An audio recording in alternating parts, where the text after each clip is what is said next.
어떤 사람이 아침에 일어나서 형 내가 꿈을 꿨는데 꿈에 우리 집에 개가 옆집에 그 개한테 물려서 죽어버렸어. 그러면 형이 뭐라 그러겠어요? 그 개 꿈이네 그래요. 예. 이거는 분명히 개 꿈입니다. 예. 아무 의미도 없습니다. 그 다음날 지나봐도 자기 개가 죽지 않습니다. 그런 거는 개 꿈이에요. 자, 그런데 장차 너 꿈이 뭐냐? 그러면 어떻게 해야 합니까? 우리 시골에는 그때 우리가 우러러볼 만한 사람들이 어떤 사람들이 있었냐면 학교 선생님, 우체국 국장, 또 파출소 순경 뭐 이런 사람들이었어요. 면장님이 그 면에서는 가장 높았죠. 그러니까 그래서 내가 면장이 되겠다 그러면 그건 굉장히 큰 꿈을 가진 겁니다. 그러나 이제 나중에 이렇게 도시에 나와 보니까 시골 이런 꿈들이 다 보니까 너무 작은 꿈이에요. 근데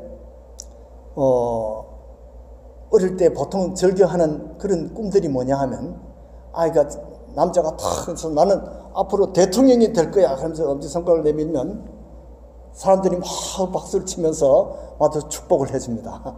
근데 그렇게 대통령이 되는 사람은 그렇게 많지가 않죠. 김영삼 대통령이 아주 어릴 때부터 그랬다 그러는데 그 한 사람만이 그 꿈을 이룬 것 같아요. 자, 그런데 이 꿈이라는 것이 이렇게 세상 개꿈이 있고 또 하나님께서 주시는 비전이 있습니다. 이렇게 꿈이 있어요.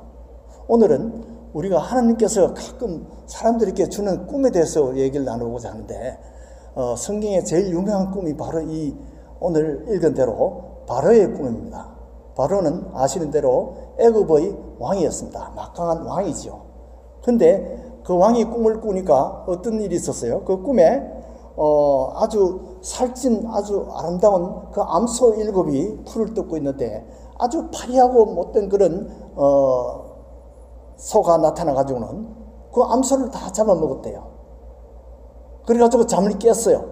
그러면 자 생각해 보세요. 소가 소를 잡아먹는 거 보셨습니까? 이런 일은 없는 겁니다. 그러니까 이거 개꿈이네. 그리고 아마 다시 잤겠죠. 그래서 잤는데 또 7 아주 살찐 통통한 그런 이삭이 나오고 그 다음에 또 7 파리한 그런 이삭이 나타나가지고 이삭이 그 파리한 이삭이 살찐 이삭을 잡아먹었어요. 자, 이거 둘이 비슷하죠. 그래서 이건 도저히 개꿈이라고 하기는 너무 마음이 걸렸습니다. 그래서 이 바로가 왕이죠. 그러니까 온 나라에 똑똑한 사람, 꿈 해몽장한 사람, 점성술사들 또는 학자들 이런 사람들 불러가지고 다 물어봤는데 속으로는 모두 다 역시 개꿈인데 모두 그러면서도 대답을 못했어요. 그래서 우리는 해석을 못합니다. 그렇게 나왔어요. 그런데 그 술 맡은 관원이 나와가지고는 하는 말이 이 꿈을 해석하는 사람은 내가 한 사람 압니다. 사실은 제가 몇 년 전에 우리 왕에게 노예해서 노염을 사서 우리가 감옥에 갇힌 적이 있었지 않습니까? 그때 우리가 감옥에서 꿈을 꿨는데 그때 무슨 꿈을 꿨느냐 하니까 내가 아주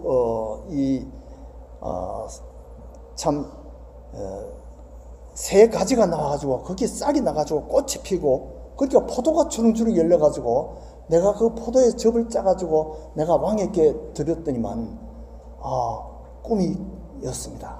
그런데 꿈을 나중에 그 요셉이라는 그 감옥에 있는 청년이 해석을 해줬는데 바로 3일 뒤에 내가 복직을 할 것이다. 다시 출세할 것이다. 이렇게 해몽을 해줬는데 꼭 그대로 되었습니다.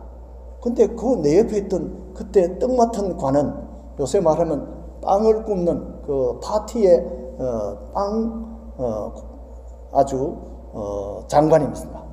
그런 떡 맡은 제빵 장관이 역시 꿈을 꿨는데 하얀 떡을 머리에 이었는데 새들이 와서 쪼아먹는 그런 꿈을 꿨습니다. 그런데 그 사람이 요셉이 해몽을 하기를 그것은 바로 3일 후에 당신이 목이 달려서 교수형을 받을 그런 징조입니다. 그런 꿈입니다. 그런데 3일 후에 나는 복직이 되고 그 사람은 바로왕에게 노임을 사서 그만 처형을 당했습니다. 그러니까 그 꿈대로 해몽대로 되었으니까 그 사람이 이 꿈을 해몽할 수 있을 것입니다. 그래서 요셉을 불러가지고 감옥에서 면도를 하고 목욕을 시키고 옷을 갈아입고 해가지고 다시 나왔어요. 나와가지고는 꿈을 해몽하는데 요셉이 어떻게 해몽을 합니까? 이것이 두 가지가 다 똑같은 꿈입니다. 7 암소나 7 좋은 이삭은 7해 풍년을 의미합니다. 그 다음에 파리한 암소나 이 파리한 이삭은 7해 흉년을 말합니다. 그러니까 왕께서는 이제 7해 풍년 동안에 곡식을 잘 저장하고 잘 관리를 해가지고 흉년에 대비를 해야 됩니다. 그렇게 해서 왕이 들어보니까 그게 정말 그 꿈대로 된다면 어떻게 되겠어요? 우리가 정말 큰일 날 뻔했구나. 그래서 그 요셉을 총리로 세우고 그렇게 해서 있어 보니까 진짜 7년 동안에 풍년이 들었어요. 만약에 풍년이 안 들었으면 이 요셉의 해몽이 엉터리입니다. 당장 처형되겠죠. 그런데 그 꿈대로 됐어요. 그렇게 해가지고 7년 풍년이 지나니까 진짜 아주 나쁜 7년 흉년이 생긴 거죠. 그렇게 해서 요셉의 꿈대로 되니까 요셉이 어떻게 됐어요? 그날에 아주 존귀하게 되고 자기 부모도 다 초청하고 이렇게 해서 아주 출세하게 된 거죠. 자, 이 요셉이 이렇게 꿈을 해몽하기에는 어떤 일이 있었냐면 요셉이 자기가 아주 자기 집에서 꿈을 꿨는데 어떤 꿈을 꿨습니까? 그때는 열한 이삭단이 바로 요셉의 그 이삭단에 다 절하는 그런 꿈을 꿨어요. 그러니까 그런 꿈을 꿔가지고 얘기를 하니까 형제들이 그 요셉을 그래서 참아도 아주 질투하고 있었는데 더 미워하게 됐어요. 그 다음에 또 꿈을 꿨는데 요셉이 이야기합니다. 내가 꿈을 꾸니까 꿈에 11 별들과 해와 달과 11 별들이 나에게 절을 합시다. 그러니까 아빠도 막 나무랬어요. 그런데 자, 이런 일이 나중에 실제 벌어집니다. 요셉이 형제들이 그 질투를 받아가지고 그 꿈이 없었으면 요셉을 그렇게 팔 정도로 그렇게 미워하지는 않았을 거예요. 근데 그 꿈 때문에 더 요셉을 미워해가지고 그만 이 애굽에다가 팔았죠. 그 팔아가지고 종이 되었는데 거기서 억울한 누명을 쓰고 감옥에 갇혔다가 이 꿈을 해몽하게 된 그 때문에 바로의 꿈을 해몽하게 된 것이죠. 만약에 요셉이 그런 꿈을 꾸지 않았으면 어떤 일이 생겼을까요? 형님들이 자기를 팔았을 때 자기가 그만 실망해가지고 화가 나가지고 눈에 도끼가 나가지고 그만 억울해가지고 아마 자살했을지도 몰라요. 아마 그때는 살아남아서 혹시 내가 복수를 해야지 그랬는데 억울한 누명을 쓰고 이 보디발의 그 아내가 참 유혹했을 때 혹시 넘어갔을지도 몰라요. 그러나 하나님이 나에게 그런 꿈을 주셨는데 앞으로 그렇게 훌륭한 사람이 될 난데 내가 이런 데 넘어가서는 안 되지. 그러고는 요셉이 그런 유혹도 이겼습니다. 또 억울한 일을 당했을 때 억울한 일도 참을 수 있었습니다. 그렇게 해서 이 꿈 때문에 요셉의 인생은 바뀌었습니다. 자, 이 술 맡은 관원의 꿈 때문에 그 술 맡은 관원의 팔자가 바뀌었어요. 자, 그 다음에 바로의 그 꿈 때문에 완전히 이스라엘의 운명이 바뀌었습니다. 애굽의 운명이 바뀌었어요. 아니 그냥 꿈이 없었더라면 어떻을까요? 이 풍년이 들었을 때 모두 다 잘 먹고 떵떵거리면서 잘 살다가 아마 애굽 사람들이 아마 한 80%가 다 비만이 걸렸을지도 몰라요. 또 그때 맘 놓고 다 먹었으면 그 중에 한 50%는 당뇨병이 생겼을지도 몰라요. 그런데 앞으로 7년, 6년이 온단다. 그러니까 먹는 것을 덜 먹고 다 쌓아놨어요. 곡식을 다 재어놨다가 그렇게 흉년에 대비하니까 그 흉년 때도 죽지 않고 애굽의 운명이 바뀌었어요. 애굽이 그렇게 해서 세계 최강국이 됐습니다. 거기서 이스라엘도 거기서 운명이 바뀌어서 애굽 나라에 와서 손님으로 참 아주 대접받으면서 거기서 아주 성공을 했죠. 이렇게 해서 꿈 때문에 요셉도 출세하고 바로도 성공하고 애굽도 성공하고 이스라엘도 성공을 했습니다. 이 꿈이란 것이 사람을 이렇게 변화시키는 그런 꿈이 있다는 거죠. 그래서 이 하나님께서는 때로는 우리에게 이런 꿈을 주셔가지고 우리의 인생을 변화시키고 또 때로는 꿈을 통해서 우리에게 복을 주신다는 것입니다. 이런 비슷한 좋은 예가 또 하나 있는데, 자, 바벨론에 제일 유명한 왕이 느부갓네살 왕이 있습니다. 이 느부갓네살 왕이 꿈을 꿨는데 꿈을 다 잊어먹었어요. 꿈을 기억을 못합니다. 아마 치매가 걸렸을까요? 아마 기억상실증이 걸렸을지 몰라요. 근데 이것은 하나님이 꿈을 거두어 가셨어요. 그래서 꿈을 기억을 못하는 겁니다.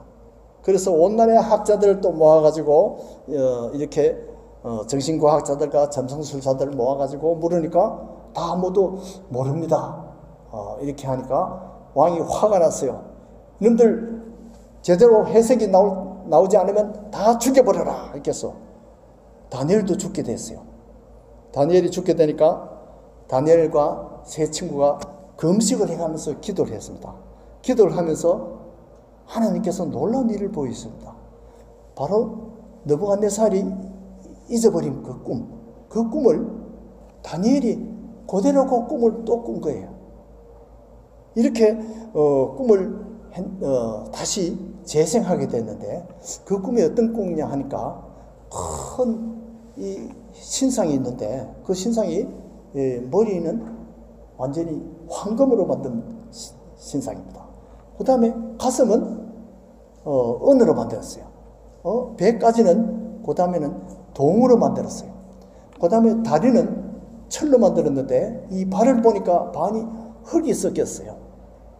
이렇게 해서 참 이상한 그런 신상을 보게 됐는데 바로 왕께서 그 꿈을 잊어버리신 겁니다. 그러니까 왕이 맞다 이제 생각하니까 바로 그 꿈이야.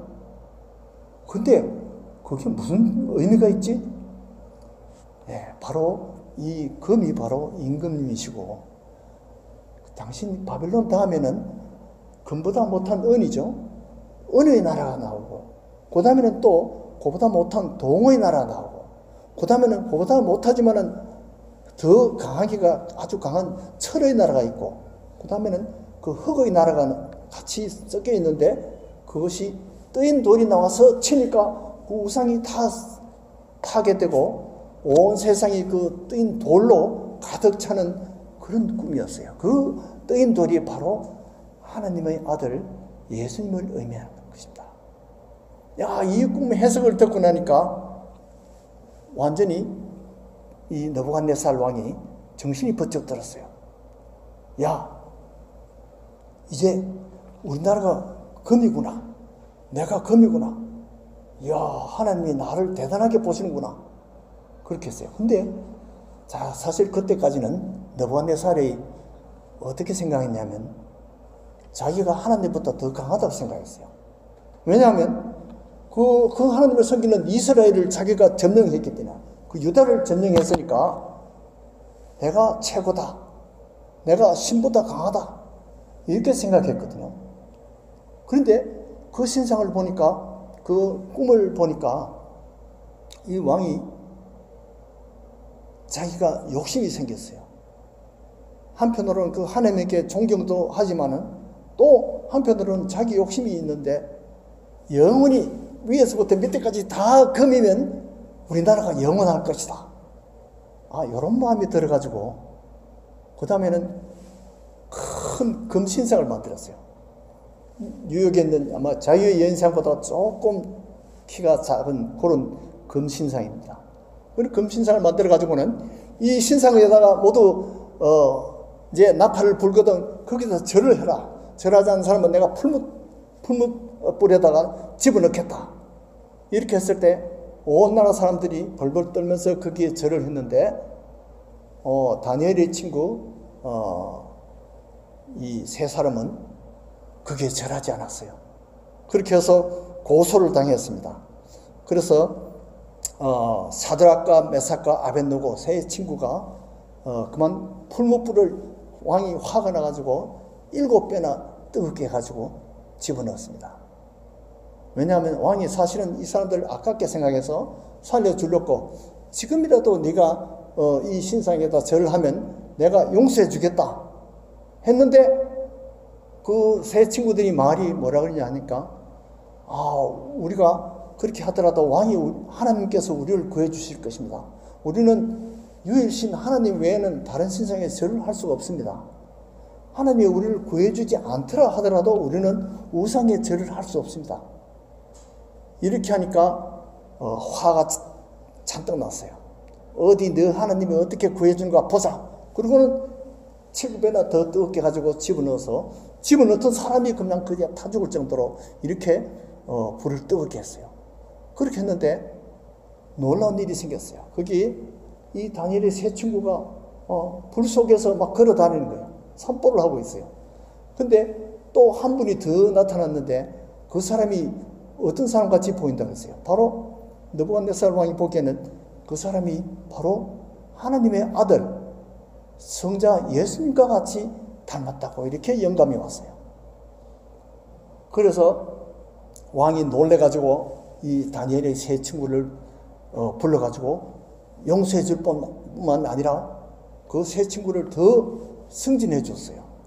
그리고는 온 나라에다가 이 다니엘이 하나님을 우리가 다 모두 경배해야 된다. 그렇게 하지 않는 사람들은 내가 처형해가지고 완전히 그 집을 거름덩어리를 만들겠다. 이렇게 공포를 했습니다. 이렇게 해서 하나님께서는 이 느부갓네살 왕의 마음을 움직였어요. 그전에는 자기가 최고이고 아주 교만했는데 그렇게 해서 하나님을 알게 되니까 이제 하나님을 존경하게 됐어요.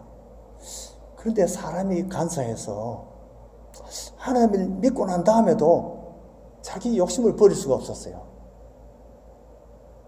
자기 나라를 보면서 이거 내가 그동안 애써가지고 목숨을 무릅쓰고 정복을 하고 다른 나라를 쳐부수고 해서 이렇게 큰 대제국을 만들었는데 그런데 그것이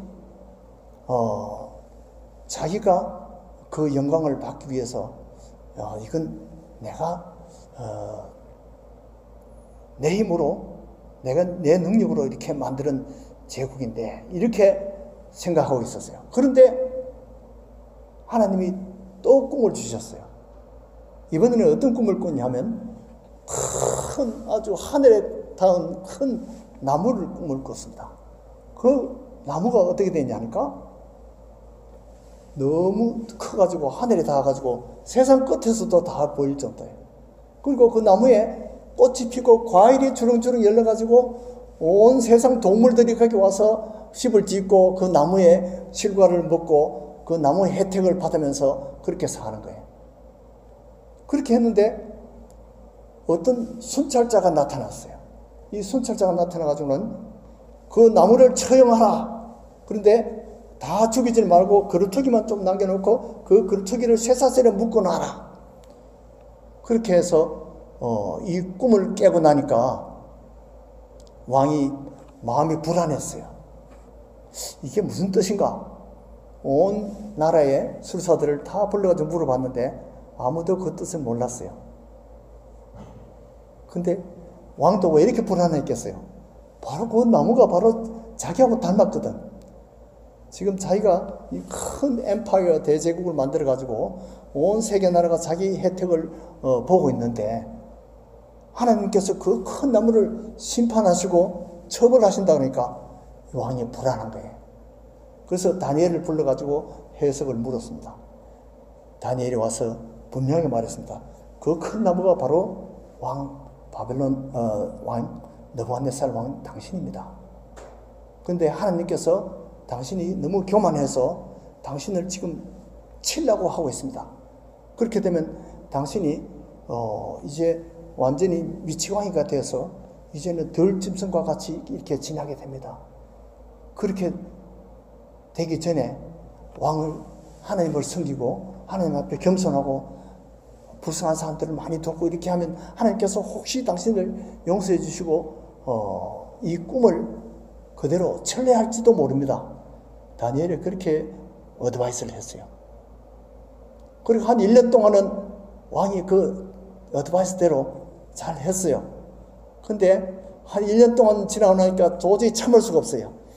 내가 이 능력으로 이 나라를 이렇게 만들었는데 하고는 또 한 번 자기가 자랑을 하는데 그 말이 떨어지자마자 하늘에서 큰 음성이 와서 이제 왕을 권력에서 쫓아내었습니다. 왕이 갑자기 미치광이가 됐어요. 그리고 이제 이발도 못하고 털복숭이가 되고 이 손톱이 길어가지고 완전히 독수리 발톱같이 그렇게 되었어요. 그래서 이 느부갓네살 왕이 7대를 아마 7년인지 모르겠어요. 7년 동안의 권력에서 쫓겨나서 미치광이가 되어서 이 덜에서 이슬을 먹고 자라고 이렇게 덜풀을 먹으면서 그렇게 지났다고 합니다. 그렇게 지나면서 이제 생각하니까 이게 내가 그런 꿈을 꾸었는데 그 꿈대로 내가 겸손하지 못하고 내가 교만해서 이렇게 되었구나. 하나님을 우러러보면서 하나님을 경배하니까 하나님이 다시 지혜로운 마음을 다시 주셨어요. 그렇게 해서 이제 느부갓네살 왕이 완전히 권력도 회복하고 다시 하나님의 용서를 받아서 완전히 새로운 더 큰 나라를 통치하게 됐습니다. 자, 이 꿈이 오기 전에는 어떻습니까? 이 느부갓네살 왕은 아주 교만하고 아주 자기가 최고였습니다. 자기가 꿈을 잊어버려 놓고 이 술사들을 다 죽여버리라 이렇게 완전히 무대봅니다. 이런 억지가 없어요. 그동안 수많은 살인을 한 그런 사람이었습니다. 그런데 이제는 마지막을 보니까 하나님께 겸손하고 아주 착한 그런 왕으로 바뀌었습니다. 자, 이 꿈의 혜택을 누가 받았습니까? 바로 느부갓네살 왕이 바로 이 꿈의 혜택을 받아서 그 인생이 이제는 지옥불에 떨어질 뻔했는데 이제 하나님을 섬기고 하나님을 예배하는 그러한 예배자로 바뀐 것입니다. 그것뿐만 아닙니다. 자, 이 꿈의 혜택자가 또 있습니다. 이 다니엘이 존귀함을 받았죠. 이스라엘이 존귀함을 받았죠. 또 이 꿈을 영감을 얻어가지고 이태리에는 그 베르디라는 음악가가 있었어요. 이 음악가가 오페라를 탁 써냈는데 세상 사람들이 모두 다 콧방귀를 낍니다. 그 오페라를 다 무시해요. 그렇게 해서 내가 이렇게 심혈을 기울여서 오페라를 썼는데 실망해가지고 음악을 그만두려고 그랬어요. 그런데 이 베르디가 한 번은 이 다니엘서의 이야기를 듣고는 거기에 영감을 얻어가지고 이 느부갓네살 왕의 주인공을 해가지고 오페라를 썼어요. 그 오페라 이름이 바로 나부코라는 그런 오페라입니다. 근데 그 오페라가 세계에서 얼마나 히트를 쳤는지 세계 최고의 오페라가 됐습니다. 그래가지고 그 오페라 오늘날도 이 파바로티도 부르고 온 세계 유명한 사람들이 다 그 오페라를 부르는 그런 유명한 오페라가 됐어요. 이 베르디가 이 꿈의 영감을 받아서 혜택을 받아서 팔자가 바뀌었어요. 그 후에 베르디가 얼마나 좋은 작품들을 많이 쓰고 참 훌륭한 음악가가 되었죠. 자, 근데 사실은 이 꿈의 최대 수혜자는 저와 여러분입니다.